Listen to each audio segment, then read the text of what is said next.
Hello everybody and welcome once again to my show. Brightest blessings to you. Today I would like to take you on a little journey back in time to the history of witchcraft.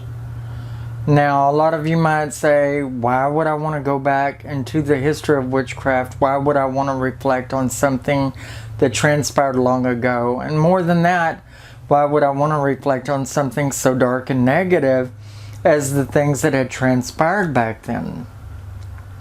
But I feel that it's actually very important not only to know who we are today, what we want in life, or where we're heading, but also to reflect back on the past and know who we were as a collective, know where we started from, whether in our blood genetics or as within ancestral spirituality. I feel that it's very important to know where it comes from, who died for us in the oldest days, so that we may be able to fulfill practicing of our religion in today's society without being prosecuted or to a large degree persecuted, although it does still happen at times. Nonetheless, it is actually very important, and I feel that it also helps us into tapping into all that we are capable of. And within that also understanding how to make anything that we're setting out to do happen. You know, the lessonry of today, believe it or not, is shaped and formed by everything that has happened and transpired in the past. Whether we're talking about the days of Gerald Gardner, or we're talking about the days of the Malleus Maleficarum, or Malleus Maleficarum, depending on however you want to pronounce it. There are many, many different ways it is pronounced, but there is another name which is far darker given to it because of what it represents and what it actually is meant to be for, and that is the witch's hammer. The book that put witches to death and gave them an idea as to what to look for in determining if one is actually a witch or not. Heinrich Kramer actually started a year before this book was even published. He began trying to commence with his own witchcraft prosecution within a small town called Innsbruck. And the bishop there within that town had casted him out because of his inability to validate his theories based around witchcraft and whether they do exist or not. They put him out from the town because he could not supply anything that would be valid to that. And he set out on a vendetta to prove his theories are correct and to bring it to the public eye that witches did exist and how you could find them. And he wrote this book, the Malleus Maleficarum, supposedly with this other German monk like himself, Jacob Springer. Although it's highly debated today as to whether Jacob Springer actually had a hand in writing the Malleus with him, it is highly debated that he didn't have actually any hand in writing it, but that Heinrich Kramer actually needed his name, which was bigger than his within the church and in publications, to get the book more widely known or to call attention to it. But, you know, that is theory one way or the other. But this book was brought before everyone through publication in 1487. Now, shortly after it was brought out in publication, the Catholic Church had overthrown it, outruled it, saying it was basically heresy, that witches never existed, and because of their wanting to bury their head in the sand at that point in time, they had ruled this book out. It kind of disappeared, okay, so to speak, at least out of the public eyes, until about 1990. At that point in time, it was resurrected and brought in to be a blueprint for those within the Catholic Church. Actually brought in to be a tool for inquisitors. The Malleus Maleficarum asserts that 3 elements are necessary for witchcraft: the evil intentions of the witch, the help of the devil, and the permission of God. The treatise is divided into 3 sections, each one aimed at different audiences. The first section is aimed at clergy and tries to refute critics who deny the reality of witchcraft, thereby hindering its prosecution. The second has no specific audience and seems to exist simply to lay the foundation for the next section. It describes the actual forms of witchcraft and its remedies. The third section is to assist judges confronting and combating witchcraft, and to aid the inquisitors by removing the burden from them, meaning make it to where they feel no guilt. However, each of these 3 sections has the prevailing themes of what is witchcraft and who is a witch. The Malleus Maleficarum relies heavily upon earlier works such as Visconti and most famously Joannes Nider's Formicarius, 1435.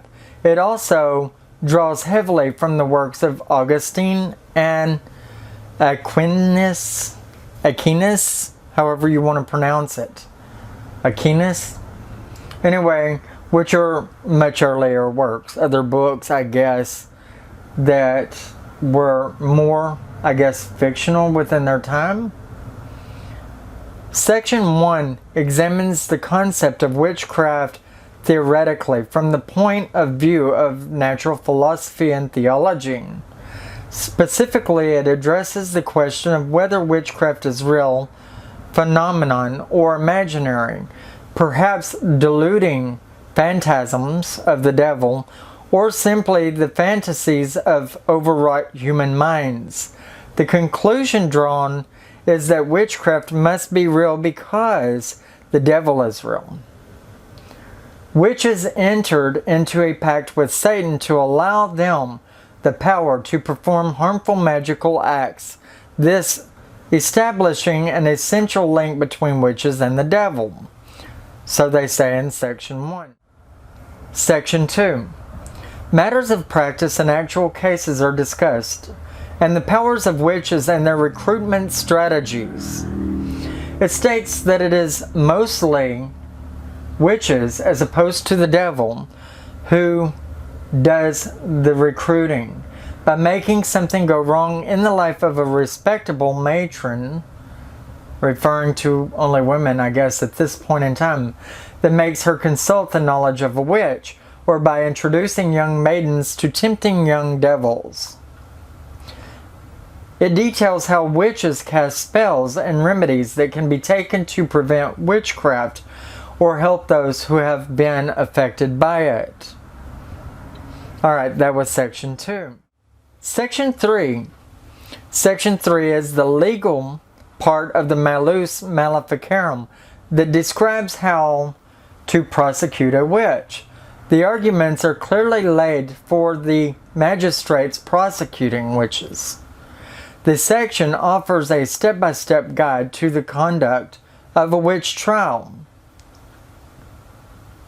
From the method of initiating the process and assembling accusations to the interrogation, including torture of witnesses, and the formal charging of the accused, women who did not cry during the trial were automatically believed to be witches.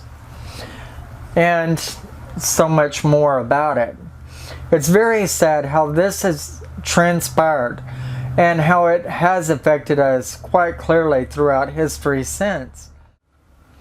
We were literally driven into hiding and in prevention of letting ourselves be found out for what we do, how we practice the magic and the religion of it all.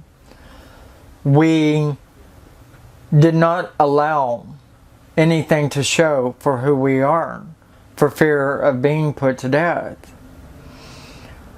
During the centuries that we were in hiding, the Bible and its followers had a field day, and later Hollywood or book writers had field days with not only how we practice or what our beliefs were, implementing knowledges or wisdoms of the Malleus Maleficarum into it. We were made to look like the old crones only, although, you know, the old crone is part of who we are. I mean, it's a part of who anyone is. We all get old and we wither, you know. But I'm talking about the cartoony drawing of the